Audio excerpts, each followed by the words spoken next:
बिस्मिल्लाहिर्रहमानिर्रहीम अस्सलामु अलैकुम रहमतुल्लाह। फेसबुक और यूट्यूब चैनल देख रहा हूँ। मेरा नाम है अब्दुर्रहमान नाज़िन। आज 9 अक्टूबर है जी। पाकिस्तान में इस टाइम क्या ख़बरें चल रही हैं जी। आइनी तरमीम को लेकर कोशिशें की जा रही हैं।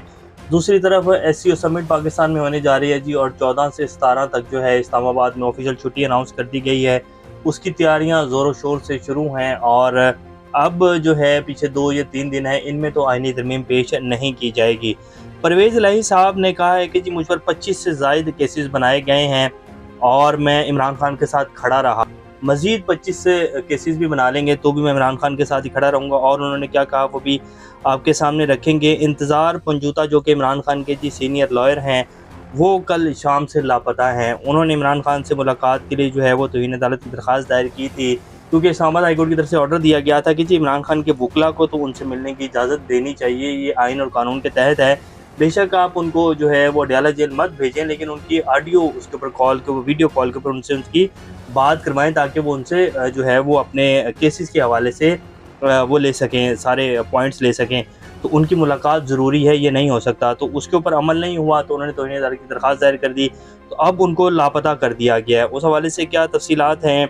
PTM जी जरगा करने जा रही है। पश्तून तहफ़्फ़ुज़ मूवमेंट मंजूर पश्तीन की जो जमात है, और पख्तून खड़े हैं जी इस तहरीक के पीछे, और बहुत ज़ोरों शोर से खैबर पख्तूनख्वा में ये तहरीक चल रही है। उनको 2 से 3 दिन पहले जो है, कल परसों सॉरी, ये ख़बर चली कि जी PTM को बैन कर दिया गया, और वफाकी हुकूमत की तरफ से इसका नोटिफिकेशन भी जारी कर दिया गया। और ये सिर्फ़ और सिर्फ जो एक जरगा होने जा रहा है KPK में, जिसमें तमाम पॉलिटिकल पार्टीज़ को पश्तून तहफ़्फ़ुज़ मूवमेंट के जो सदर हैं और जो उसके कह लें कि सरबराह हैं मंजूर पश्तीन, उन्होंने दावतनामे भी भेजे, और अब जो है उनमें शिरकत के लिए JUIF भी मान गई है। इस हवाले से क्या तफसीलात हैं, और उनके ऊपर जी उनका एक जो है वो चल रहा था, एक कानूनी अदालत चल रही थी, तो उसके ऊपर जो है फायरिंग की गई है, जिसमें 5 के करीब जो लोग हैं वो ज़ख्मी हुए हैं।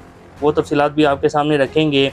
सलमान अकरम राजा ने पश्तून तहफ़्फ़ुज़ मूवमेंट के जो सरबराह हैं मंजूर पश्तीन, उनको एक बहुत बड़ी ऑफ़र कर दी है। वो ऑफ़र क्या है, वो तफसीलात भी आपके सामने रखेंगे। और लास्ट में जी आइनी तरमीम के हवाले से भी बात करेंगे कि क्या नंबर्स पूरे हो जाएंगे, क्या ये आइनी तरमीम हो जाएगी, और अगर ये आइनी तरमीम हो जाती है तो सुप्रीम कोर्ट के जजेस, इस्लामाबाद हाई कोर्ट के जजेस और लाहौर हाई कोर्ट के जजेस क्या करने जा रहे हैं, और उसके बाद कितनी बड़ी तहरीक जो है पाकिस्तान में चलेगी। वो सारी तफसीलात भी आपके सामने रखेंगे। इससे पहले अगर आप लोगों ने चैनल को सब्सक्राइब नहीं किया तो रेड बटन को प्रेस कर लें, और बेल आइकॉन को भी प्रेस कर लें, ताकि लेटेस्ट अपडेट्स आप लोगों को मिलती रहेंगी। जो हमारा ताल्लुक़ है ऐसे ही जुड़ा रहे। सबसे पहले जी इंतज़ार पंजूता साहब जो हैं वो कल शाम से लापता हैं। फैसल चौधरी साहब जो कि फवाद चौधरी के भाई हैं, उन्होंने ये ट्वीट किया। उन्होंने कहा कि जी कल शाम से लापता हैं और इनसे किसी किस्म का कोई राब्ता नहीं हो रहा। इमरान खान से मुलाकात पर पाबंदी के ख़िलाफ़ तौहीन अदालत की दरख्वास्त उन्होंने दायर की थी, और उसकी वजह से जो है उनको उठाकर जो है गायब कर दिया गया है। और लास्ट टाइम भी जो मुलाकात हुई थी इमरान खान साहब से उनकी, तो डी चौक पर एहतजाज की सारी तफसीलात उन्होंने दी थी। तो उन्होंने कहा था कि जी एहतजाज जारी रहेगा, और ये एहतजाज किसी सूरत ख़त्म नहीं होगा। और फिर जो है उसके बाद मुलाकातों पर पाबंदी लगा दी गई है 18 अक्टूबर तक। तो उसके बाद अब वो आगे 18 अक्टूबर तक तो वर्किंग डेज़ हैं, 19 और 20 को वैसे ही हफ्ता इतवार है। तो उसके बाद अब 21 तारीख तक जो है इमरान खान साहब से कोई मुलाकात नहीं हो सकेगी। तो उनको उठाकर जी गायब कर दिया गया है। ये इमरान खान साहब के सीनियर वकील हैं, और ये सब कुछ सिर्फ इसलिए किया जा रहा है कि आइनी तरमीम करनी है जी। आइनी तरमीम के लिए भरपूर तरीके से कोशिशें चल रही हैं, और ये आइनी तरमीम के हवाले से मौलाना फजलुर रहमान साहब ने जो पूरा एक आइनी तरमीम का पैकेज तैयार किया है जो उनकी जमात ने, वो उसकी भी कुछ तफसीलात आपके सामने रखेंगे कि वो क्या चाहते हैं कि किस तरह आइनी तरमीम की जाए। और जो हुकूमत ने आइनी तरमीम रखी थी उनके सामने, जो कि बड़ी मुश्किल से सामने आई थी, तो उस हवाले से उसमें कितनी चेंजिंग्स हैं मौलाना फजलुर रहमान साहब की जमात ने जो की हैं, बड़ी अहम है, वो भी आपके सामने रखेंगे। अब आ जाते हैं कि जी पश्तून तहफ़्फ़ुज़ मूवमेंट के हवाले से जो इस टाइम KPK में कार्रवाइयाँ चल रही हैं, और KPK की जो पुलिस है वो किसके हुक्म पर चल रही है, इसका जिक्र तो अली अमीन गंडापुर साहब ने भी किया है कि जब वो DPO के घर पहुँचे तो DPO ने कहा कि जी आपकी मेहरबानी है, यहाँ से ना तो कोई फ़ोन यूज़ कीजिएगा, और ना ही कोई वीडियो बनाइएगा, और ना ही मेरा नाम लीजिएगा कि जी आप मेरे घर में रुके हुए हैं, वरना मेरी नौकरी चली जाएगी। तो उन्होंने कहा अली अमीन गंडापुर ने कि CM तुम्हारे सूबे का मैं हूँ, तुम्हारी नौकरी कौन ख़त्म कर सकता है। तो उन्होंने कहा कि जी आप जानते हैं कि हमें किसके ऑर्डर मानने पड़ते हैं और हम किसके हुक्म के ऊपर चलते हैं। तो KPK की जो पुलिस है जी, उन्होंने फायरिंग की है जमरूद गंडी के मकाम पर, पश्तून तहफ़्फ़ुज़ मूवमेंट की अवामी अदालत के जो मुंतज़मीन थे, वो एक जो है वो एक जिरगा नुमा जो है वहाँ चल रहा था सारा निज़ाम, तो उसके ऊपर जी पुलिस की फायरिंग हुई है मुश्तिल करने के लिए उस सारे जलसे को और उसको। तो 5 अफराद शदीद ज़ख्मी हुए हैं, ये आज की ताज़ा ख़बर है। तो सेनेटर मुश्ताक अहमद ख़ान जो हैं जी, उन्होंने लिखा है कि मोहब्बत गोलियों से बो रहे हो, वतन का चेहरा खून से धो रहे हो, गुमां तुमको है कि रास्ता कट रहा है, यकीन मुझको है कि मंजिल खो रहे हो। तो उन्होंने कहा है कि ये जो पश्तून लोगों के साथ किया जा रहा है, ये मुल्क को जो है मज़ीद बदअमनी की तरफ धकेला जा रहा है। पख्तूनों को इस तरह जो है कंट्रोल नहीं किया जा सकता और किसी भी तहरीक को जो है डंडे के ज़ोर के ऊपर और जो है ज़ोर बाजू नहीं दबाया जा सकता है। ये तारीख़ है, अगर आप लोगों में से किसी ने नहीं पढ़ी तो इसको पढ़ना चाहिए। ये बेसिकली वो पाकिस्तान के जो फ़ैसला लेने वाले लोग हैं उनको मुखातिब करके कह रहे हैं कि ये तहरीकों की जो हिस्ट्री है, अगर वो आप लोग पढ़ेंगे तो आपको पता लग जाएगा कि कोई भी तहरीक जो है वो ज़ोर बाजू और जो है ज़बरदस्ती नहीं दबाई जाती, बल्कि वो इससे मज़ीद बढ़ती है। फिर जुनैद अकबर साहब हैं जी, पीटीआई के एमएनए, उन्होंने कहा कि रियासत होश के नाखून ले, पख्तून तहफ़्फ़ुज़ मूवमेंट के जायज़ मुतालबात मान लें। ज़ुल्म व जबर से ना तहरीक ख़त्म होती है और ना सपोर्ट कम होती है।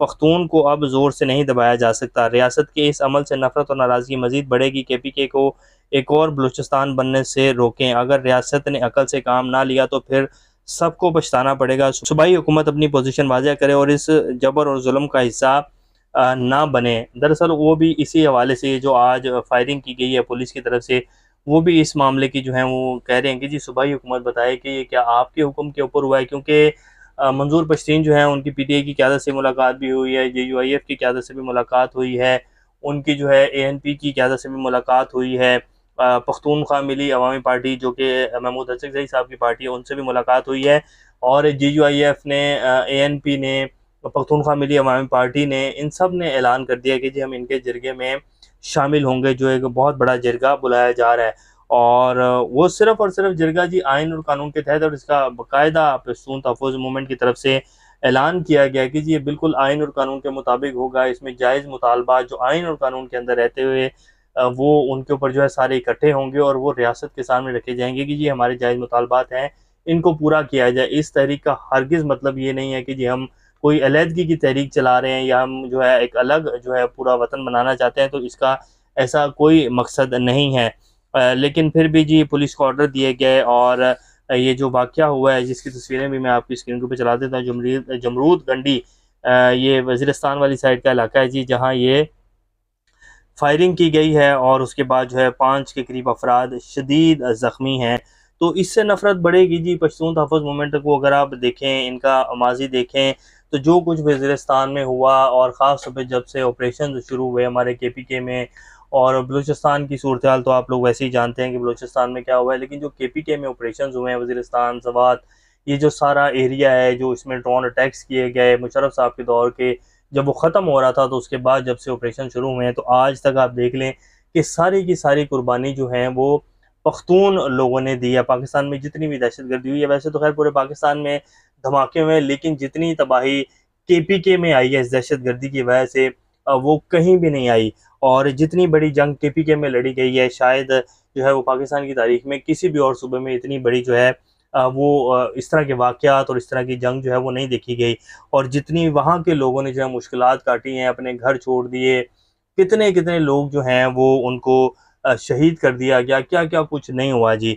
तो उसके बाद ये तहरीक खड़ी हुई है जी पश्तून तहफ़्फ़ुज़ मूवमेंट, तो ये कैसे इसको आप दबाएँगे जी? ये नहीं हो सकता। उनके जायज़ मुतालबात जो हैं वो मानने पड़ेंगे और फिर उनकी तकरीरें अगर आप सुन लें और जो कुछ मंजूर पश्तीन जिस तरह उस पूरी उसको लेकर चल रहे हैं, जिस तरह बड़ी तादाद में केपीके में लोग उनके साथ खड़े हैं, तो इस तहरीक को दबाना ये सोच कर के जी हम ख़त्म कर देंगे, तो ये नहीं हो सकता। और पाबंदी लगाकर तो आप उस तहरीक में मज़ीद जान जो है वो पैदा कर रहे हैं। अब सलमान अकरम राजा साहब जो हैं उन्होंने मंजूर पश्तीन को ऑफ़र कर दिया है कि जी मैं आपका मुकदमा लड़ने जा रहा हूँ और आप अगर चाहते हैं तो मैं तैयार हूँ इसके लिए। बड़ी ऑफ़र की है जी उन्होंने ये। PTI Salman Akram Raja announced his support for PTM offering his legal services and stating that he will also challenge the ban in the High Court. They said that Pashtun Jirga is their constitutional right. कि जो मैं इसको high court में challenge भी करने जा रहा हूँ और पश्तून जो जिरगा है वो एक आइन के तहत होने जा रहा है और इसका जो है उनको एक पूरा आईनी हक है, ये किसी भी तरीके से गैर कानूनी काम नहीं है, तो इसको नहीं रोकना चाहिए। तो सलमान खान राजा साहब ने उनको ये ऑफ़र कर दी है। अब आ जाते हैं कि जी जो पाकिस्तान में आईनी तरमीम होने जा रही है, कितने नंबर्स दरकार हैं जी? 211 या 12 नंबर हैं जी हुकूमत के पास इस टाइम। अब 13 नंबर दरकार हैं जी पीएमएलएन को और इन तमाम जमातों को इस आईनी तरमीम को करने के लिए। पीटीआई के 5 से 6 एमएनएस जो हैं, जिनमें रियाज फतियाना साहब जो हैं, उनके बेटे को उठाया गया है, और जब वो कल रिहा कराया अदालत के हुक्म के ऊपर, तो उनको फिर दोबारा से उठा लिया गया।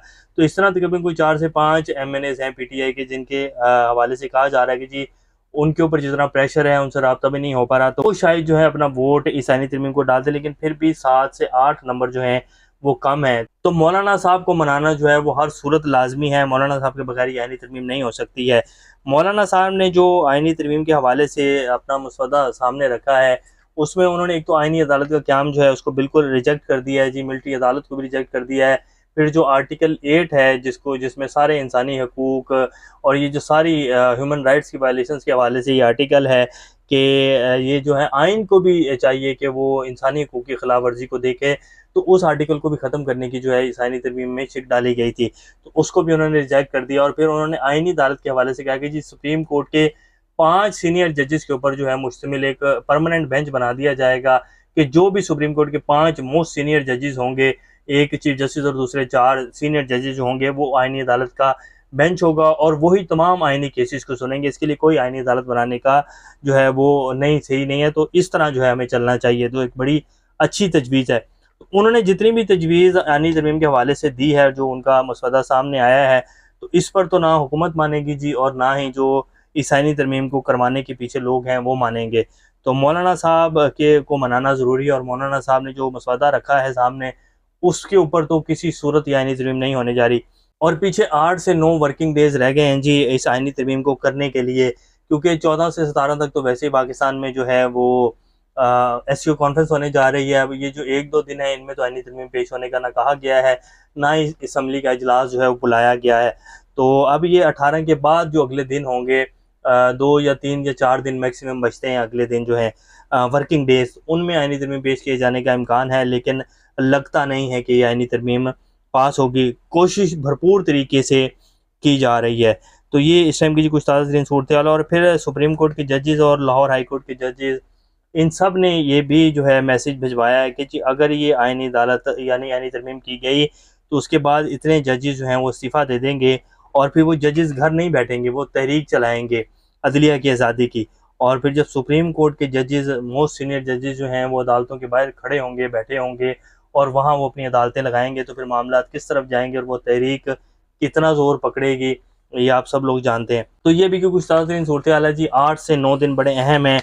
अगर ये 8 से 9 दिन में आईनी तरमीम नहीं हुई, तो फिर आगे होना बहुत मुश्किल है जी। और फिर जस्टिस मंसूर अली शाह आ रहे हैं, और मामला जो है बड़ी तेज़ी से टर्न होंगे ये। अभी तक के लिए इतने, अपना ख्याल रखिएगा। अल्लाह हाफ़िज़।